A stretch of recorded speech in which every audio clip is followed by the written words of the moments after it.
truly is. Brown drives, layup on the glass. That's not the first time we've seen a superstar in green and white sacrifice the body. Scoring net, knocked away.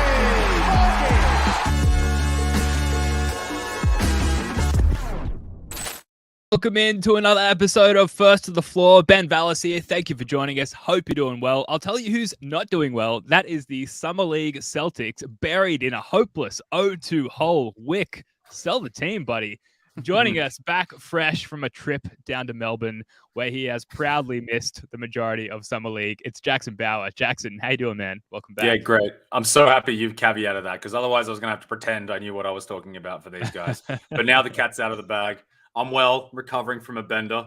Yeah, it was fun while it lasted, and it's good to be back. I don't think I've been on here since we flamed out in Game 7, so maybe the vibes are better now. I don't know. We're slowly regathering the vibes and recovering the vibes. And also with us from across the Tasman there, our New Zealand correspondent, it's Joe. Joe, what's going on, man? Well, I had no intention of pretending like I'd watched any of the Summer League. So, so Jackson, you were in safe hands the entire time, man. Beautiful. No reason to fear. Non-experts together. Yeah. Well, this is strictly for casuals, man. Strictly for the casuals. Good old vibes cast.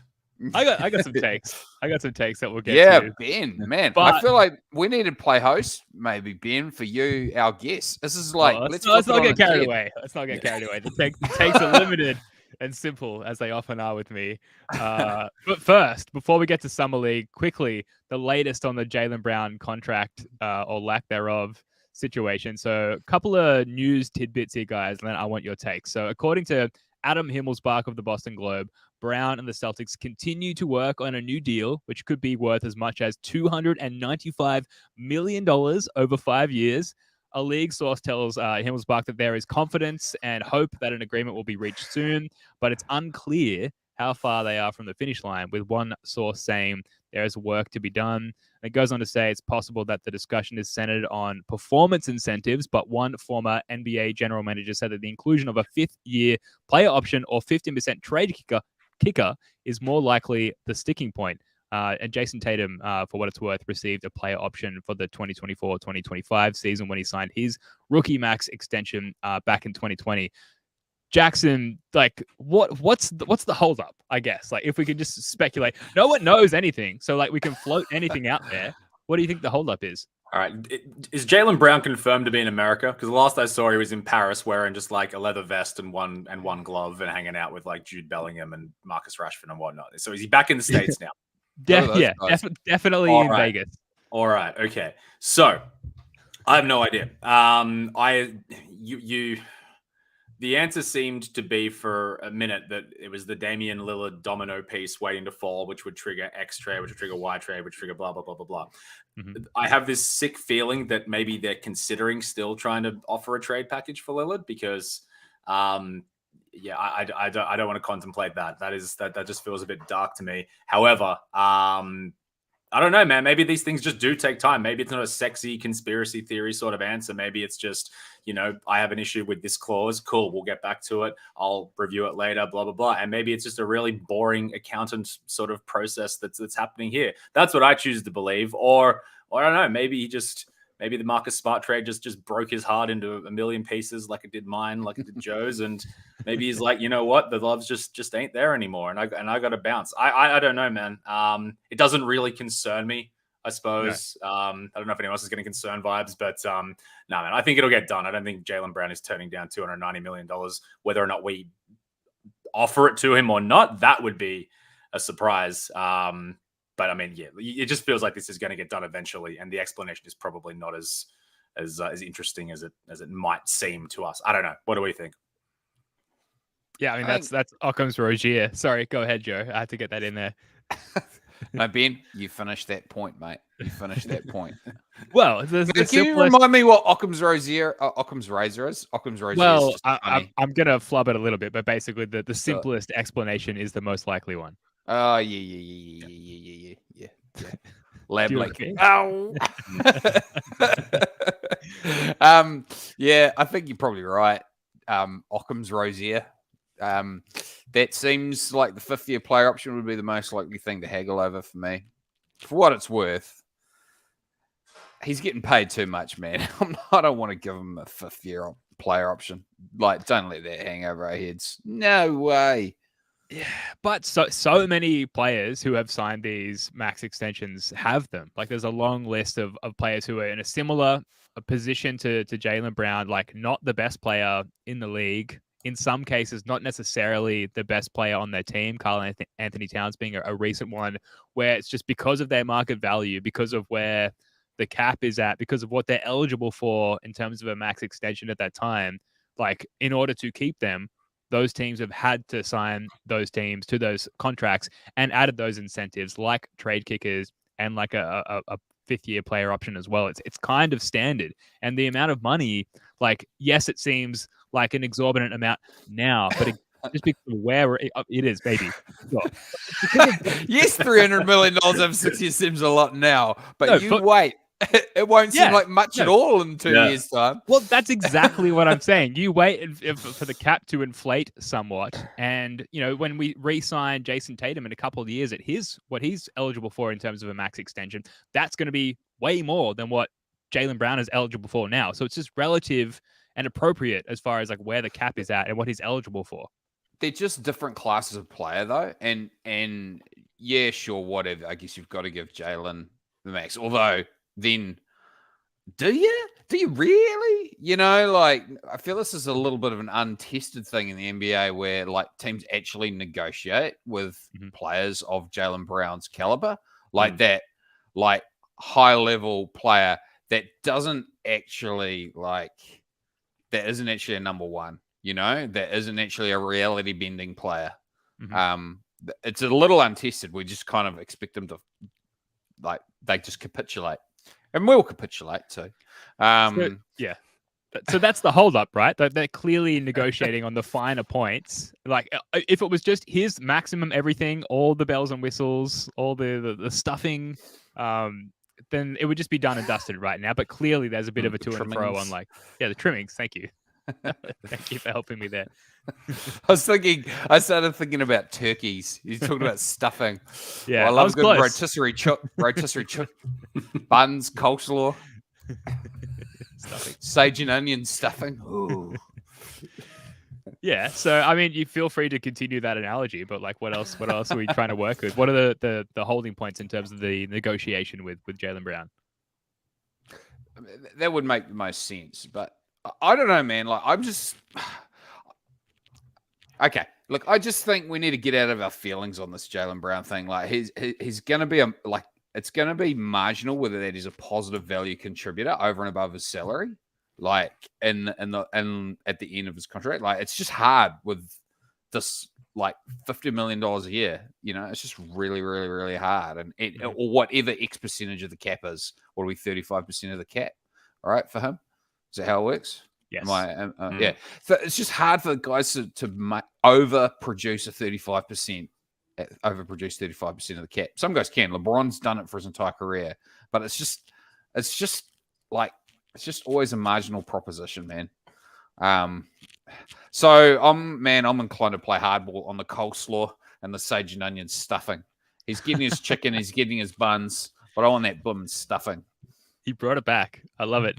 But yeah, it's not like we can bring in 3 players that make up 35% of the cap and expect like a playoff punch from that group of players. You know what I mean? Like, we at some point we kind of need to be like aiming for players that are eligible for that much cap money because they are so talented. And add in the fact that Jaylen Brown is 26. Like, I refuse to believe that he just is who he is. Like, he might be 3/4 of the way there, but like, he is completely capable of tidying up his game and refining and optimizing his game still. Man, I'm so close to being like, Jordan didn't win. Jordan didn't win till he was 27. That's what's in my head. I'm not going to go fully there, but if the last quarter of his development is a left-handed dribble, then yeah, sweet. I'm with you. I mean, that would go a long way. He's totally.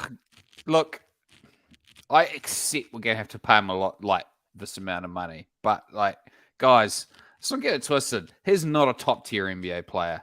There is definitely a tier above him, and there's some big holes in his game, and some of them can be tied up, and some of them, man, he's just not intuitive. He's just not an intuitive basketball player. And that's why he does dumb shit out there all the time, you know? And that's, look, he's still really, really, really good, you know? But man, like, let's not just panic. You know, we can't negotiate on this, man. Play hardball, man. Well, like, I think that's what they're doing. That's why nothing's been arranged yet. You know, they're probably saying, "Hey, man, I'd love to give you this $295 million, but here's a highlight of Game 7, and here's you turning the ball over, and here's you, doing X, Y, Z." And I'm sure it's not going to be like that confrontational. Here's the PowerPoint presentation I drew up as to why you don't deserve this money. Here's your lowlights. You want to come sign with us? Yeah. It's like, what is like $279 million that bad? Is that even like, a factor when we're talking about $300 million or $30 million less? I don't know, man. But like, I get the feeling that like Brad and whoever's in charge of these decisions and whoever's writing this up is probably factoring that in. They want to keep him, and they probably are under the impression, I think maybe a lot of us are in the back of our minds thinking that, I think I saw, was it Heisenberg in the chat say, are we sure he's even going to be here in 5 years? Is it more about just, making that, setting the price on the asset to look to trade it further down the line to get back X, Y, Z? I am not sure. But something tells me that they're not jumping down. They're not chomping at the bit to give him $300 million. Yeah.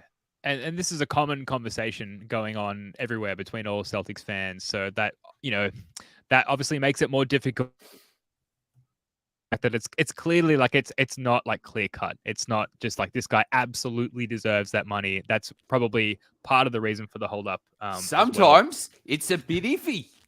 There's a castle. No, fair play. Summer League. Before I just get into my Summer League stuff, because I have watched the games, do you guys have any thoughts on Jordan Walsh or Justin Bean or Jay Scrub or No. JD See, Ben, this is where we flick into your, like, me and Jackson have a podcast, and you're our guest, and you're here to tell us about Jordan Walsh. So here with the Vegas report, it's Ben. Yeah, here with Ben, our US correspondent, our Vanuatu correspondent, Ben Vellis. I asked the questions here. Look, so Jordan Walsh. Oh, ask away. What do you got? Ben, who's your favorite player on the Summer League team? Might be Jay Scrub, but Jordan Walsh is the player that We've got a guy called signed. Jay Scrub on our team. A name like that, he's good. Yeah, he's one of the Jays. And he's not a scrub. Joking. He's like our best offensive. That's what Joe calls Jaylen Brown. Yeah. A scrub is a guy who thinks he's fine. He is fine. Believe me. That went nowhere. That reference. The DLC, right? I get you. Yeah, thank you. So Jay Scrub's your favorite guy. Is this just for vibes reasons, or is it shits and giggles? Really good? Yeah.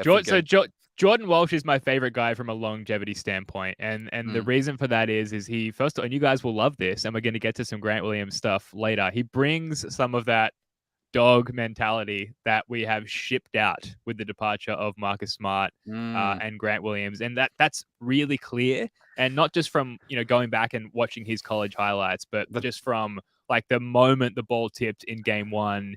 Like he seems like an injury risk from the opponent. That's the level of intensity that he's bringing in his game, and then he's got some really sustainable skills. So if we look at guys who we've loved in summer leagues past, like Carson Edwards, like JD Davison, who we'll get to, they have these skills that can maybe simmer up in summer league, like just you get hot for a couple of games, and Danny Ainge gives you a 4-year contract, Carson Edwards, even though you're like 4 foot tall, and then it never eventuates into anything in the NBA. Jordan Walsh, 1 year for each quad. That's right. Well done. The math checks out. So Jordan Walsh, he clearly, first of all, the directive is to like take those threes, and he had a quote after the game that they're basically forcing him to take those threes. He hit a bunch of them in his first game.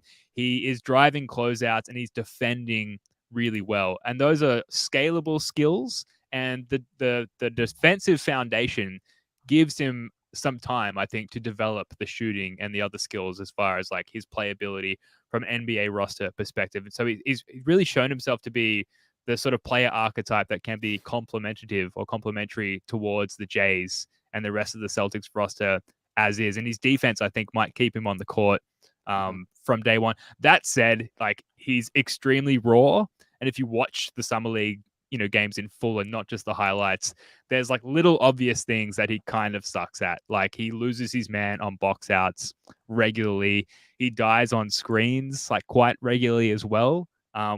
Despite everything I've just said about, singing his defensive praises, there's just some like schematic things that he just needs to work on. Well, but so what's the good stuff on defense? Just flesh that out. Like moving his Dogness. feet, denying the dominant hand of the ball handler, like keeping one hand down on the dribble and one hand up over the dominant Coach shooting Ben, hand. all right. Nice. And just moving his feet and staying in front of his guy, like diving to the floor, first to the floor. We can keep our name of our podcast because we've got this guy on the team. And just the tenacity, like that, and that's not like an undervalued thing, right? It's what we've loved about this It's a team. skill. Yeah, exactly. And he brings all of that. So I think that's the sort of stuff that's going to keep him around while he sort of becomes a more polished player. On the shooting, this is some players shoot a light ball and some players shoot a heavy ball. So, Jaylen Brown can shoot a real heavy ball sometimes. What's his technique like, man? Like, is it like it has looked heavy at times. Yeah. Yeah, and like he had a really hot start to his first game, and my take from that is like his confidence is high, and you need to be a confident player to succeed in the NBA despite your faults. And we've seen like skilled players fail due to a lack of confidence, and I don't think that's an issue for Jordan Walsh. That said, like he doesn't have a very repeatable shooting form, and at its worst, it can look quite heavy. To answer your question. So we got a bit of slinging happening. What's the at times, yeah. Not a tight shot pocket at times. There's a bit of a sling happening. Not like Hauser. Like, because see, to me, Hauser has like one of the most perfect shots I've ever seen. Like, off the laces as well. Yeah, just catch, just no wasted motion. All tight. Yeah. So he's not Hauser. Okay.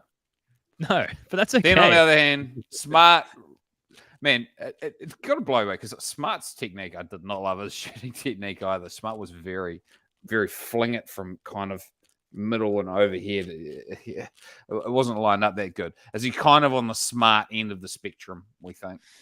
Yeah, a little bit. More Smart than Hauser for sure. in a lot of aspects, Yeah.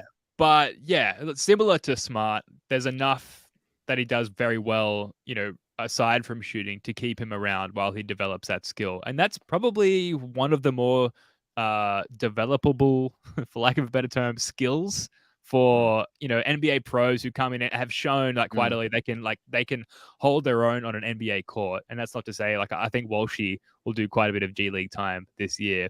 He's got enough going on where he can hold his own elsewhere that he can come in and get a few shots up, and he will get open shots if he plays with the Jays and experiment a little bit. But he's not going to be like a lights out shooter, and that's not what we drafted him for. But he's got plenty of talent, plenty of tenacity, and brings plenty of that back to the squad where we shipped all of that out with Marcus Smart and Grant Williams. So I'm pretty high on Jordan Walsh relative to his draft position, I suppose. I mentioned Jay Scrubb. I'm indifferent about the rest of the guys on the roster, just to hammer this home. So Justin Bean, Justin Champagny, Oleg Bolsarowski, who's this like heavily tatted Polish dude who had Bolsarowski and Scrub. Yeah. These are like Chat GPT made up names. But, and then JD Davison, who finished with 10 turnovers in the last game. Also happens to be leading, I believe, last I checked, the current Summer League in assists, and might also be third all time in Summer League assists per game. But some of these turnovers, man, were so bad. And you could maybe, if you're the biggest JD Davison apologist, make the argument that if he's not sharing the court with like 4 NBA caliber players, then like who is he making attempted passes to? And is that to his detriment? And maybe to some degree, that's a valid argument. But these were just so bad. It was just like, first of all, he's completely reluctant to like pull up and shoot. He has good penetration. He gets into the paint. And then he just gets lost. And he gets into these pockets particularly against zone defenses. Those pockets exist where just the pull-up option, the floater option, it's there for everyone. And if you're playing at that level, the expectation is you should have the capacity to execute. If that is opportunities given to you, you should be able to finish. He doesn't even look for it. And then he just gets way too deep into the paint. He tries to give up the ball to someone who kind of doesn't know what they're doing, like, I don't know, Justin Champagnie, for example, and it just results in a turnover. And I know he was drafted 50-something a year ago, but they brought him back. They've just signed him to a 2-way deal. So, there is some expectation, okay, we're taking another look at this guy.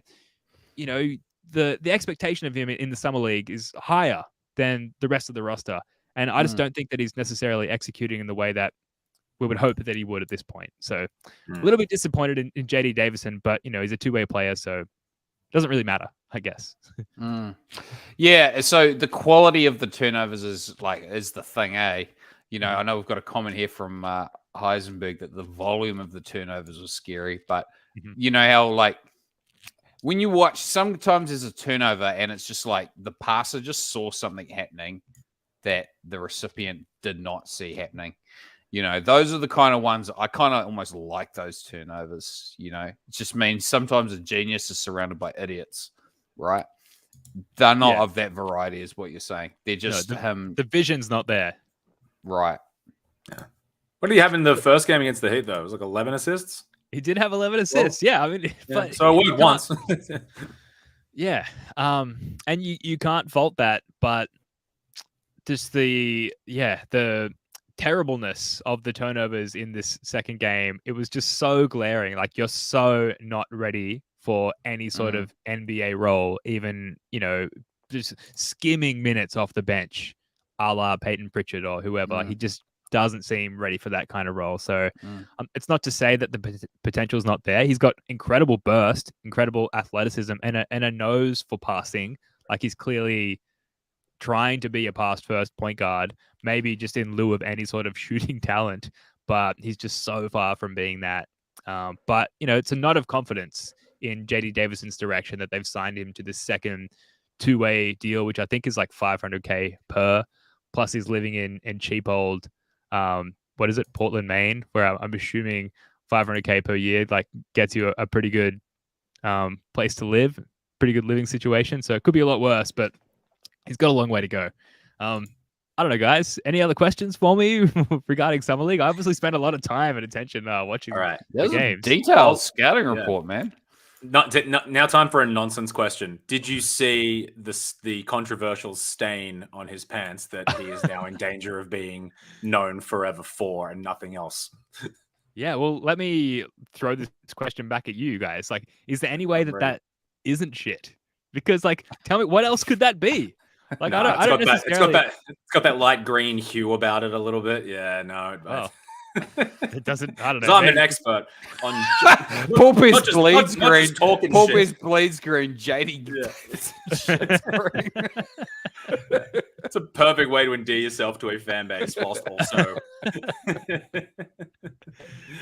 Yeah, I don't know, man. Again, that's the depth. The depth of knowledge I have of the Summer League. My question back to you was in regards to feces. So it's a good question. What you will. Yeah. Yeah. Oh, man. I don't know how to answer it. Joe, any thoughts? I know in Summer League, don't they have the reversible uniforms? So. Yeah, so that would maybe explain it. If he was playing Commando and he was playing in the green and he had the whites on the inside and he was running Commando and just a bit of a skid, just not necessarily crapped himself, just didn't wipe properly, didn't use the B-Day maybe. And as a result, when he turned it inside out, maybe that he thought the shorts were all good. And I mean, the Summer League facilities, they don't come with bidets. And I think, if every other NBA player was subject to no bidets in their routines, then maybe they'd be a lot more guilty wearing the whites, So not the usual locker room luxuries there in the Thomas and Mack Center. I guess. You got to earn that luxury bowl. All right. Well, before we move on to some other stuff, namely Grant Williams, just quickly, a quick ad read here. The First of the Fall podcast is brought to you by FanDuel. Baseball season is in full swing, and there's no better place to get in on the action than FanDuel, America's #1 sportsbook, because right now new customers get a no sweat first bet up to $1,000. That's up to $1,000 back in bonus bets if your first bet doesn't win. Just go to FanDuel.com/Boston to join today. I was looking at FanDuel earlier, guys, and MLB, it's not a strong suit for me, but they do have NBA Summer League futures in there, and you can get the Cavs at +300 to win the Summer League and, bet responsibly, all of that stuff. But so many teams that have a better constructed roster and more talent are actually starting to rest their marquee players to preserve them for the actual NBA season. We're seeing it with Wemby and the Spurs, obviously. We're seeing it with Jabari Smith now with the Rockets. The Cavs, meanwhile, have Sam Merrill shooting 48% from 3 on 10 attempts per game, which is that's just insane efficiency. And then Amani Bates, who, was a, hugely touted high school prospect, didn't have a particularly good collegiate career and is now actually producing in Summer League. Hence, they are the top-rated team per FanDuel to win. And +300, not bad odds, I suppose, to get on that now, given all the absences that are coming up for the rest of Summer League.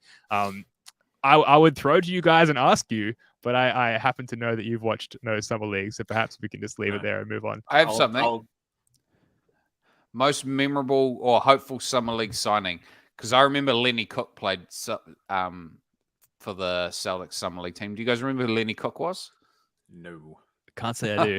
Okay, so little history lesson. So back when LeBron was coming up, right, the best player in high school was this guy called Lenny Cook.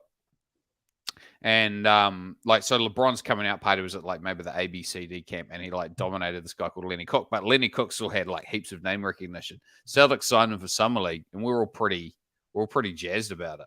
So I'm wondering if you have a favorite Summer League signing memory along those lines. Jackson?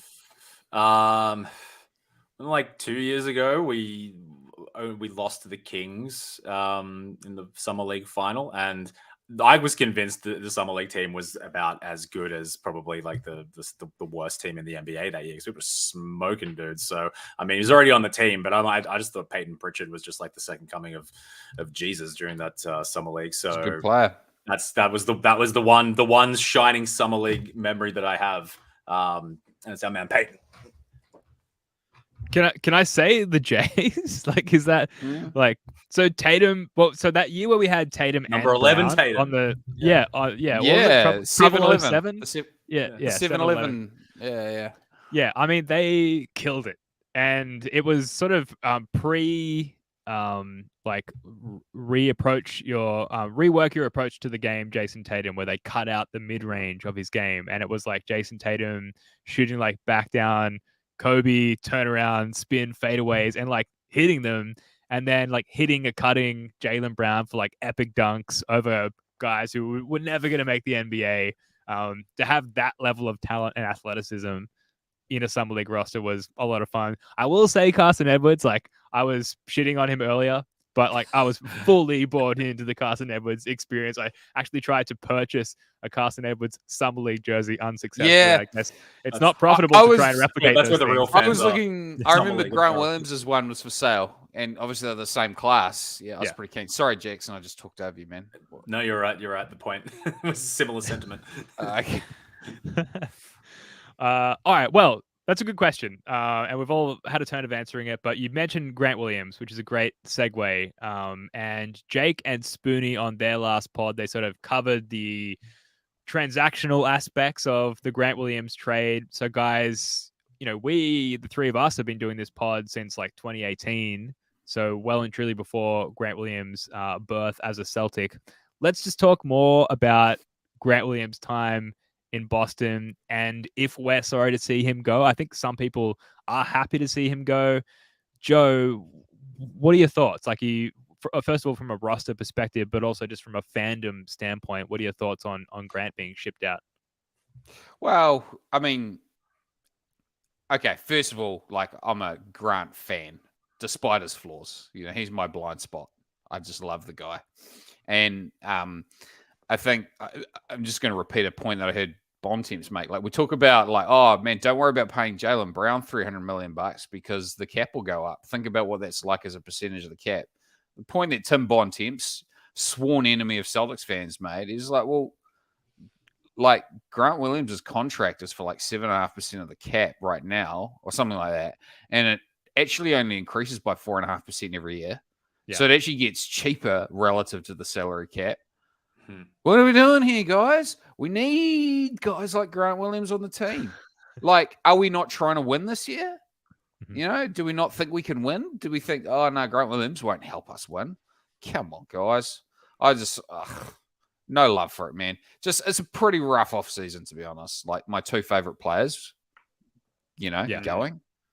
I'm not pumped. It's a tough one. All I can assume is that like Joe Mazzulla had something to do with it because I mean I think it's overstated how many DMPs he had, but like he definitely had more than he ever had in his career. So I don't know, maybe there's just some master plan that that Mazzulla just doesn't see Grant a part of, and then you factor in or might be a misnomer, but the salary cap restrictions and everything like that. Maybe they just decided that he just wasn't a part of this team going forward. I mean. I loved him. I didn't want to see him go. I thought I would love to have seen him play alongside Porzingis. The vibes that he just brings alone to the team, I think, is something that we'll all be very sorry when he's there's gonna be footage of him dapping up Kyrie Irving, and it's gonna be like a dagger through everyone's collective heart. Be like, oh man, not only is he not here, but he's like he's playing with him now. So. Yeah, and you just know he's going to have like probably the career of his year, getting like sweet dimes from Luka all the time. So look, It's regrettable. I can understand the decision why it's been made, but yeah, it doesn't make it suck any less. One of my favorite episodes of this podcast that I wasn't a part of was Joe and Jake speaking to Grant Williams' dad. And it was the most, I was so proud. I went and told all my friends that like I wasn't on the podcast, but my podcast spoke to Grant Williams' dad, and they were just like, "Who? What? What are you talking about?" It means something to us, man. Yeah, it was great, and it sucks that I mean that's. I'm glad that it happened, but yeah, you just reminds me that Grant's no longer here, and it's bad. I wonder if we could get him on to get a little inside perspective of how it went down. Probably not. Maybe. I'm sure he was told after he came on this podcast, never go on that podcast again. But we can always reach out and try. Yeah. So I think Grant Williams is going to be, first of all, a sneaky good fantasy pickup in this upcoming season because he's just going to get so many open threes and he's going to play minutes in Dallas that he wasn't just getting for the Celtics, at least under Joe Mazzulla at all. And you mentioned this, Jackson, that how he fell out of favor with Joe Mazzulla must have been such a part of why the trade happened. And like, yes, you could argue we've just got to go all in, right? And I think there may be additional moves to come, but are you really willing to make such a foray into deep tax territory for a guy that you just know that your head coach is just not, or is very reluctant to play? I think that's a huge part of why Grant has been moved, and Grant is maybe a victim to like Mazzulla ball. And then, as I say that, like Mazzulla ball is like spacing and threes and that sort of stuff. And Grant really lends a lot of himself to that. So it's tough. I hope maybe that the silver lining is that we see a lot more Hauser and a lot more confidence in Hauser, because if we're talking Mazzulla ball, then that's really Hauser's strong suit, but it's tough. It's tough to make the argument for it, especially where we're not the ones writing the checks. Like, why not just keep him around? Who are you going to get in to replace his skill set? If you are trying to win a title, why would you not keep this guy around? The chemistry works. The skill set works. It's tough. So, and then we lose a lot of our personality. So let me ask you this. Who are the top 3 players, Jackson, that you are heartily cheering for on the Celtics now? Because I would have argued previously that probably Marcus Smart and Grant Williams would have made that top 3. Yeah. Well, Smart was definitely in there.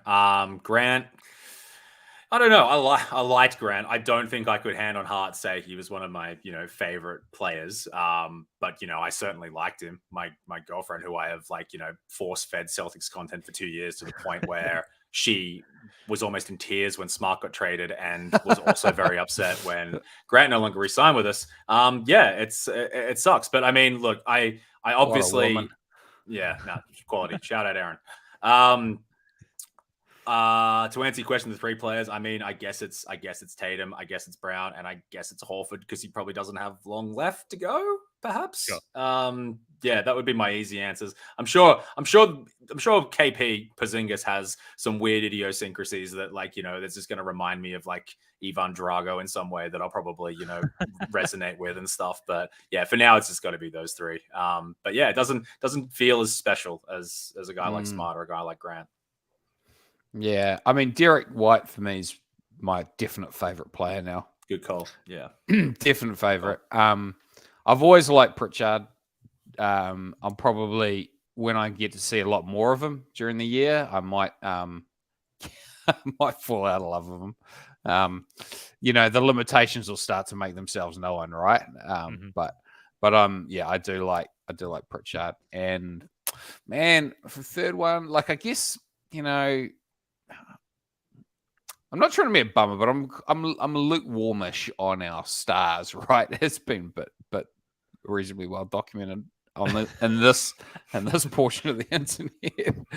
So I probably have to go Rob, man. Probably have to go Rob. I like his personality. I've come around on Rob. I was not a believer early on. I remember. Yeah, it's hard to talk. It's hard to talk you back when the guy misses his he's playing for his first press conference, man. Yeah, that's quite an achievement to come back and get to the good graces and the good top. But yeah, he's a battler.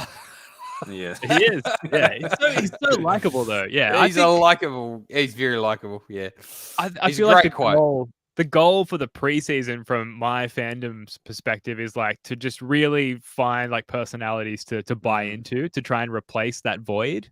And Rob Williams is a top candidate. Derek White, definitely. Blake Griffin, if we bring him back, announce that already. Surely that's a domino to fall. Derek White. And I think clearly there's also this idea that the Jays and particularly Tatum need to step up. That's what the biggest Celtics optimists have sort of argued, that it's to clear the way for the Jays to step up from a leadership perspective. And I think Tatum, he has shown flashes, because anytime that he does show a burst of emotion, it's this surprising thing. Oh, look at him. He's fired up emotionally. And I feel like the surprise element of that has been dissipating as we've grown used to that part of his personality emerging. So maybe there's a step up for him to take there. I'm becoming a Celtics apologist myself, clearly. But I like that we're at least making room for that, because you kind of need your best player to also be your best leader. So at least the stage is set for that to happen. I'm getting away from the Grant stuff, though. So I want to get back to Grant, because we will miss him. I do have a clip to run. I want to ask you guys about your favorite Grant Williams moments. And it cannot be forgotten that Grant Williams went to a professional, legitimate NBA post-game interview and did this. Batman, what did it take to get the win tonight? Kept Boston safe.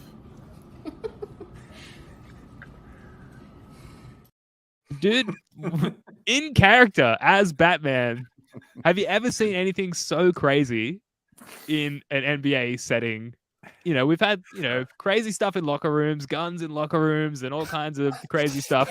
No one's ever gone in character as a superhero to an interview. Tell me I'm wrong.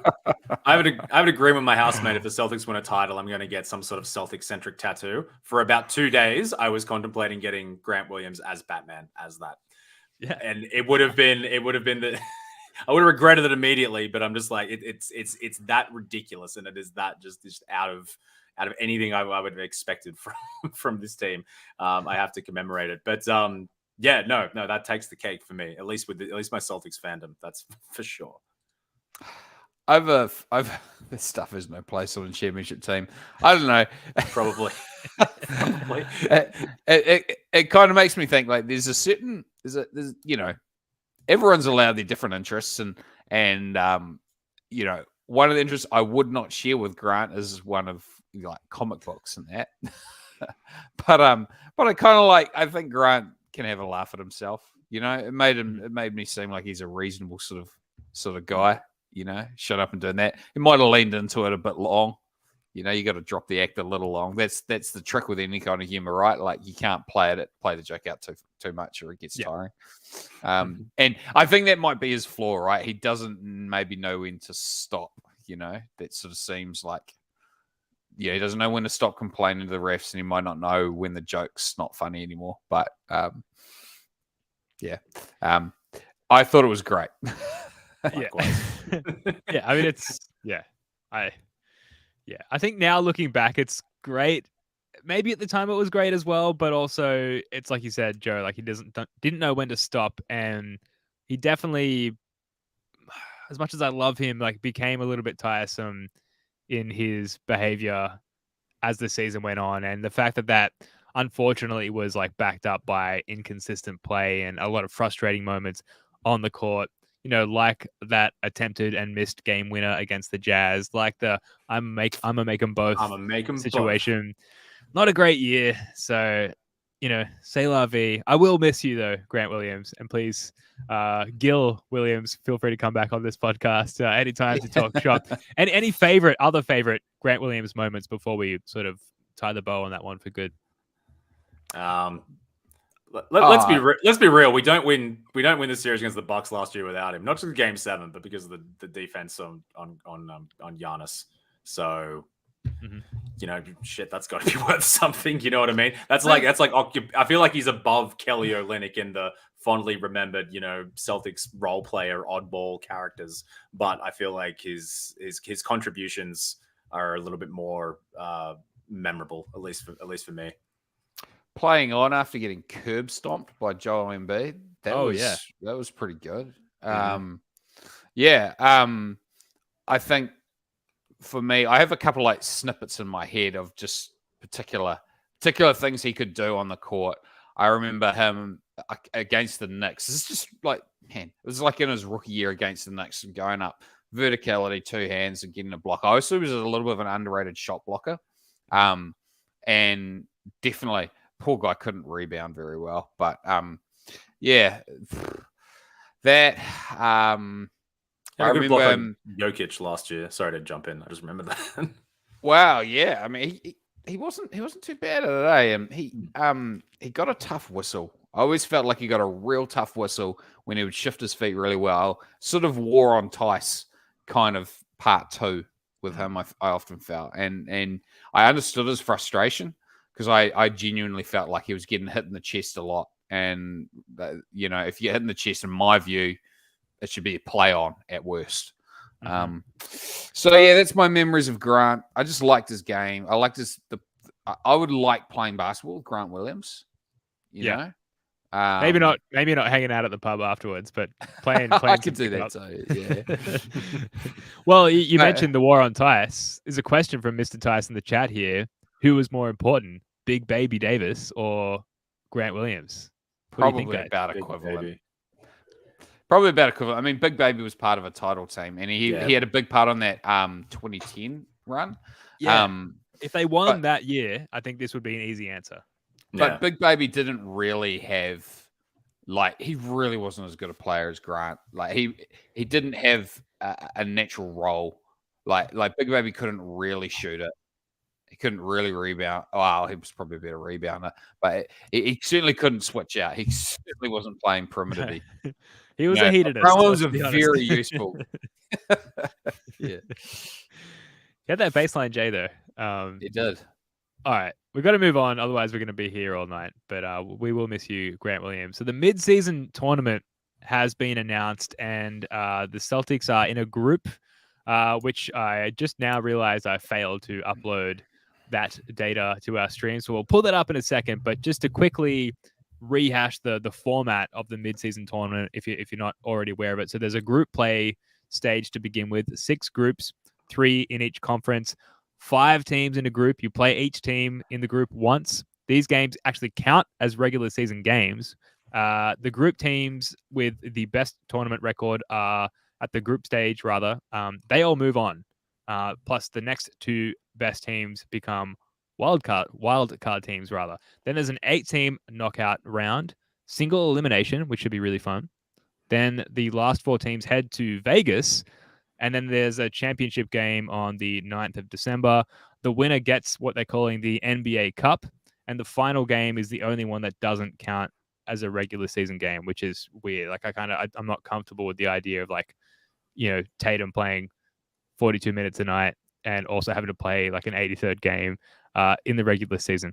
There's more. So for the 23-24 season, the in-season tournament prize pool will be allocated to the players on the teams that participate in the knockout rounds. So not that initial group stage, with allocations increasing depending on how far a team progresses in the tournament. The tournament payouts for players on standard contracts will be $500K apiece for those on the winning team, $200K apiece for those on the runner-up team, and $100K apiece for those on the teams that lose semifinal games, and $50K for those on teams that lose in the quarterfinals. At the conclusion of the in-season tournament, the NBA will name the MVP of the competition and the all-tournament team, and selection will be based on players' performance in both group play and the knockout rounds. So sorry, guys, a lot of talking from me there, but there's a lot of information to get to. Obviously, it's a new concept that the NBA is introducing. While I scramble to find what group the Celtics are in, Jackson, like, are you accepting of this new concept that the NBA is introducing?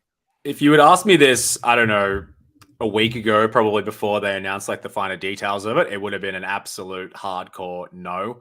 I think it is. It's trying to be the FA Cup, trying to be what European football does with their mid-season tournaments, which is fantastic because their leagues are determined by, you play 38 games, and if you're the number 1 seed, or you've got the most points after 38 games, then you win the league. So these tournaments are put in, to complement, these leagues and provide a little bit of like knockout and whatnot. So I thought there's no point doing any of this. The fact that it's a cash prize, like, why would I give a shit that multimillionaires are competing for $500,000, like, which to them is probably chump change. So everything on paper to me screamed that this was just a waste of time, and this is the NBA just desperately trying to, just clutch at anything they could to make more money. But I gotta admit, I want us to win it.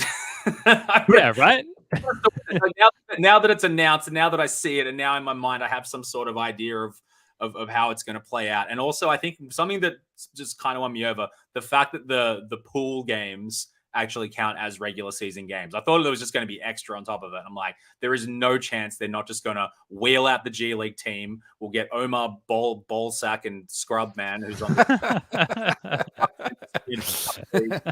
go wrong. But I don't know. Did I change my name on this thing? I want to be Omar Ballsack, founder of creativity. There's just a chance the basketball could be bonkers, and it could be super, super exciting. And I don't know, man. We were the first. I mean, we weren't the first, but we had the first ever Eastern Conference MVP in Tatum on our team. Why not be the first ever NBA, Cup champion with the first ever NBA Cup MVP team, or all NBA Cup team, or whatever.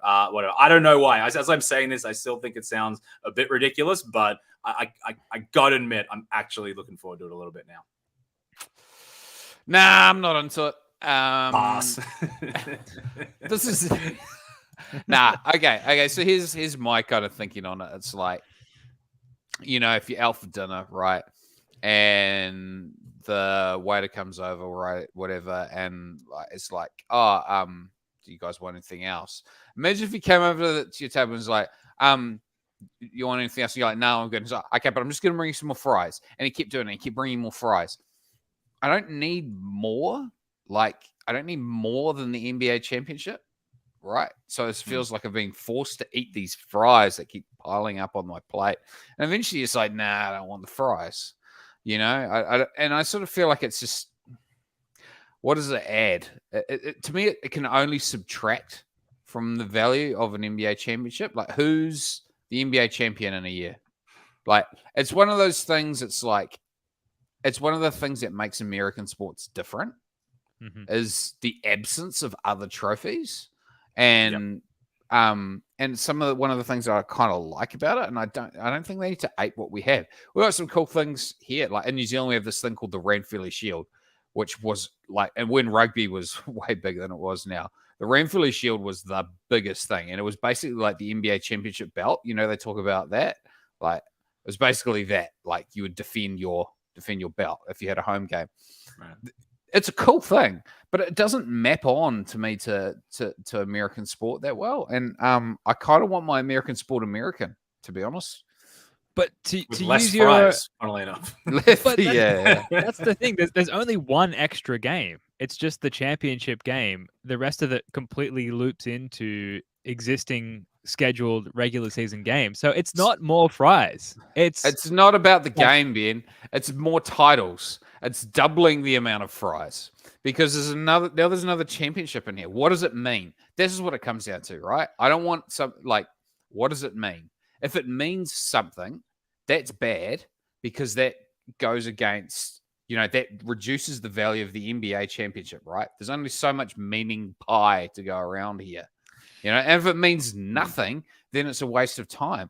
I sort of see it as almost like a can't win proposition. How's that?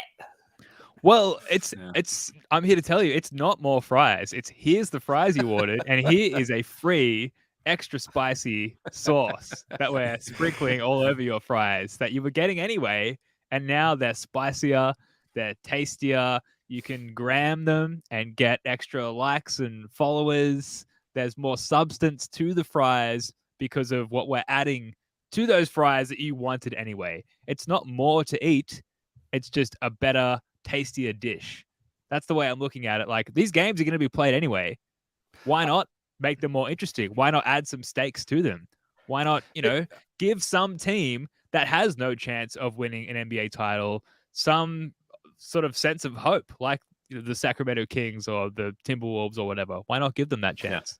Yeah, it's like the FA Cup, have the lower division teams come up and beat, the big dogs. But again, that works better because they're from the lower division. They're from, Droylsden beating, Chelsea or some shit. Wrexham. Yeah, precisely. Yeah. Wrexham will be doing that eventually. But Joe, obviously, I think you make good points because devaluing the NBA championship is something that I don't think is a good idea. But I don't know, man. If it's going ahead and it's happening and it's not extra games, then I mean, shit. If you just if it's basically like a pseudo game 7 that we get to enjoy come semifinals, come finals time, then I'm gonna be just as sweary and just as pacing around the living room and yelling at the TV as I am gonna be for any standard of game, maybe even more so. So look, I'll watch it, and if I enjoy it, I enjoy it. And if I don't like it, then I'll pretend that I never liked it anyway, and we can delete this episode. So it'll just be one of those, won't it? Just memory hole it. Well, what if we're in the championship game against the Lakers or the Sixers or something like that? You're that'll be telling awesome. me that you won't care fun. With all of your soul about that game? I don't think it would, man. It's because are we saying the Summer League championships, the championship? It's the Summer League. Summer League kind of works because we understand it's a different sport, basically. It'll be treated halfway between the bubble and the Summer League, the bubble championship and the Summer League championship. I'm pretty sad that we haven't won a game in Summer League yet, but that's for another day. Sorry, go ahead.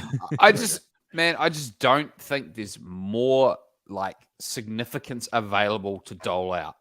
So the only thing that it can do is dilute the significance of an actual NBA championship. So if we didn't win the NBA championship, but we won the NBA Cup or whatever, another problem is the name of it.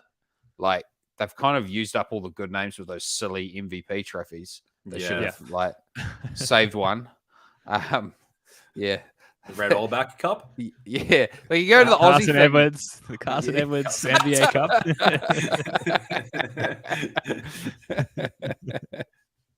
The Carson Edwards Award for most chucked threes in an NBA Cup game could be one of the sub awards.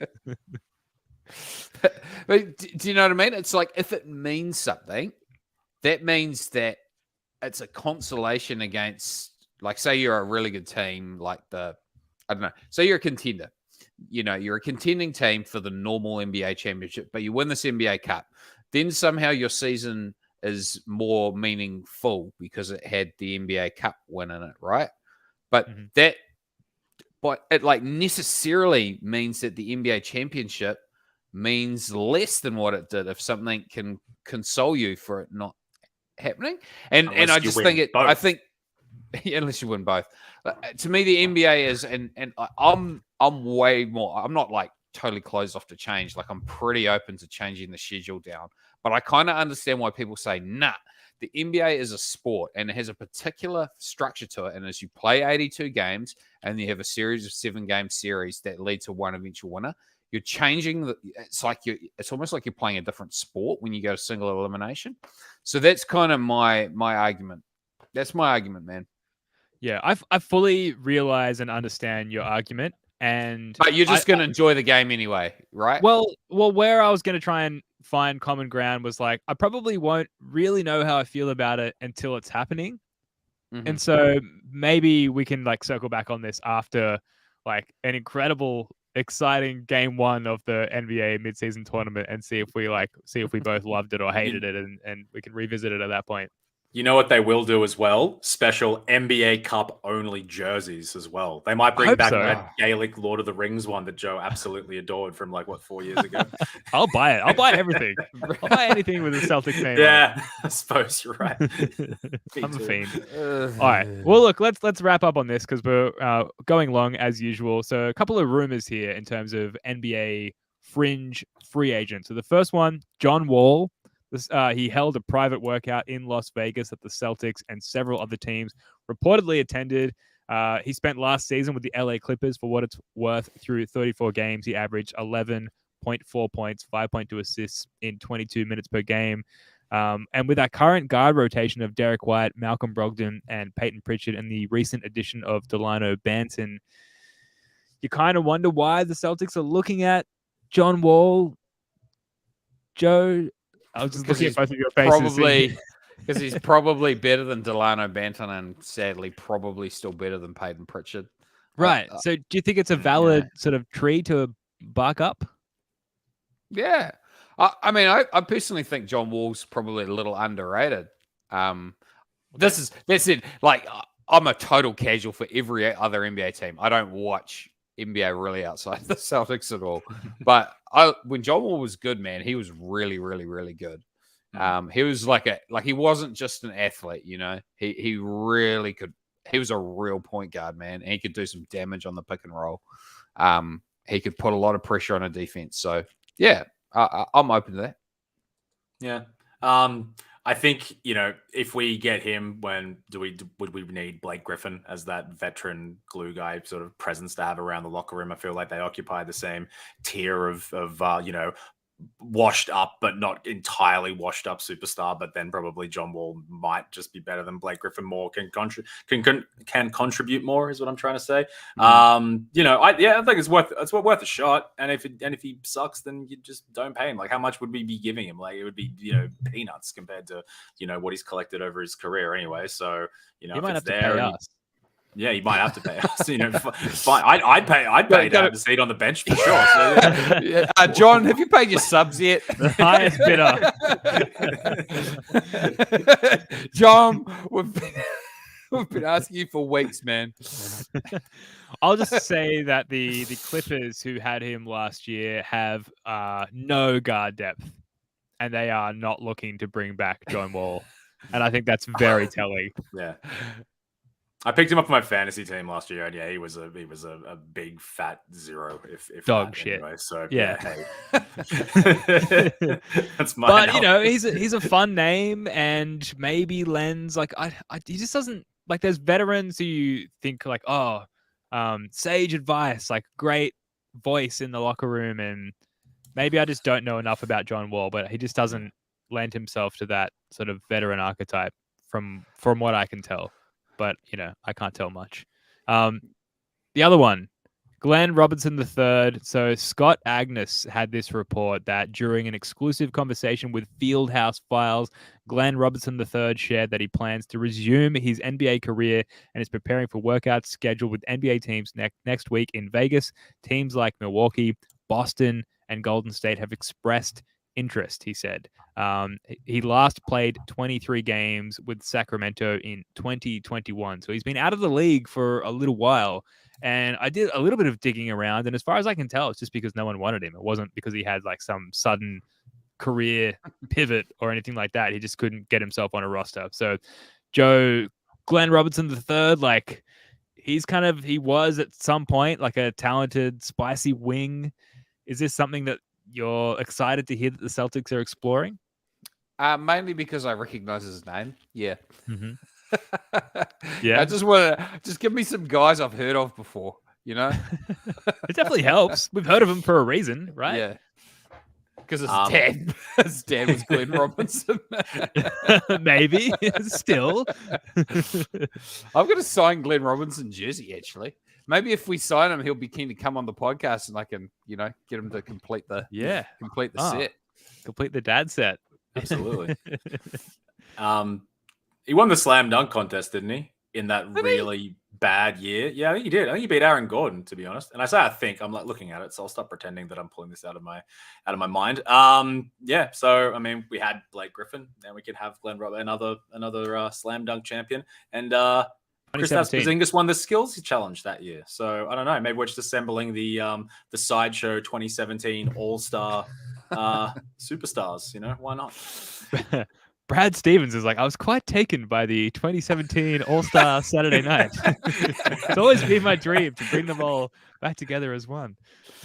He wouldn't have been coaching then. We got the 1 seed that year, didn't we? But we wouldn't have been 1 seed at All-Star break, I don't think.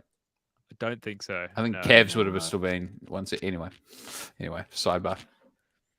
Cool. All right. Well, we've hit on a lot. Anything you guys, any takes that you haven't had a chance to fire off, anything like that before we wrap up?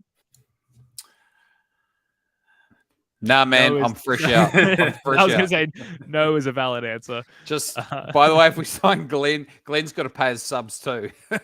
Yeah, that's right. Fees due within the first week of training camp. All right. That's going to do it for this one. Thanks so much for joining us. If you haven't already, please subscribe to the First to the Floor YouTube channel and podcast. We've got a lot of spicy content coming up during the off season. We're going to stream some legacy games in our playback room. We've got live trivia shows and more coming up. Jackson, Joe, love your work, guys. Until next time, go Celtics.